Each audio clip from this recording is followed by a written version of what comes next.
Grabe mga idol, nakagawa nga po pala kami ng tupig na isa sa pinakamasarap na pangmerienda ng mga Ilocano. Lalo na kapag ipinapartner ito sa kape, bagay na bagay talaga mga idol. Wala na naman nga kaming maisip na pangmerienda mga idol, kaya sabi ko makagawa nga ng tupig. Bali, ang huling tikim ko nga po pala nito mga idol ay noong nasa Maynila pa ako. Sobrang nga akong namangha mga idol kasi may mga kakanin pala na iniihaw lang katulad nitong tupig. Dito kasi sa summer mga idol ay wala ka talagang makikitang kakanin na iniihaw lang. Maliban lang siguro sa bibingka, pero gumagamit pa naman kami ng kawali. Hindi ko na nga pala idinaan sa apoy mga idol itong mga dahon, kaya sabi ko sa labas ko na lang ibibilad.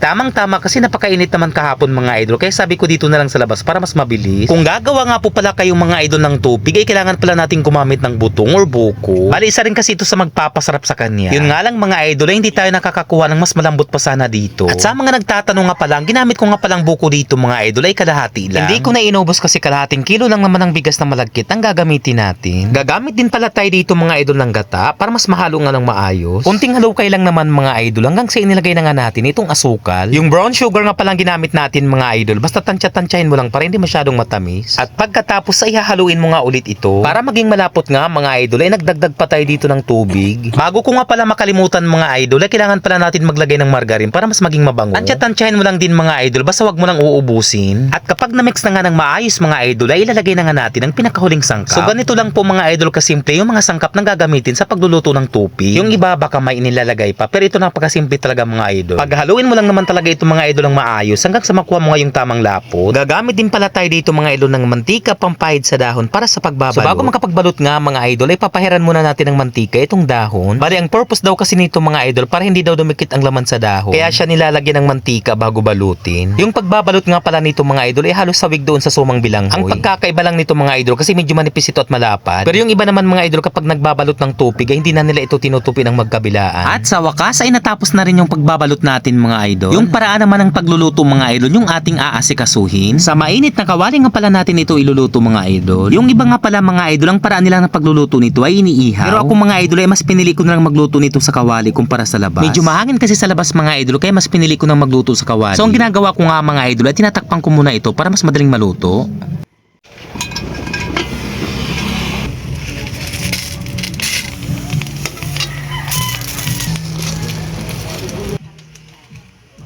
At sa wakas ay naluto na nga itong tupig mga idol. Kaya hindi na nga natin maiiwasan itong tikiman.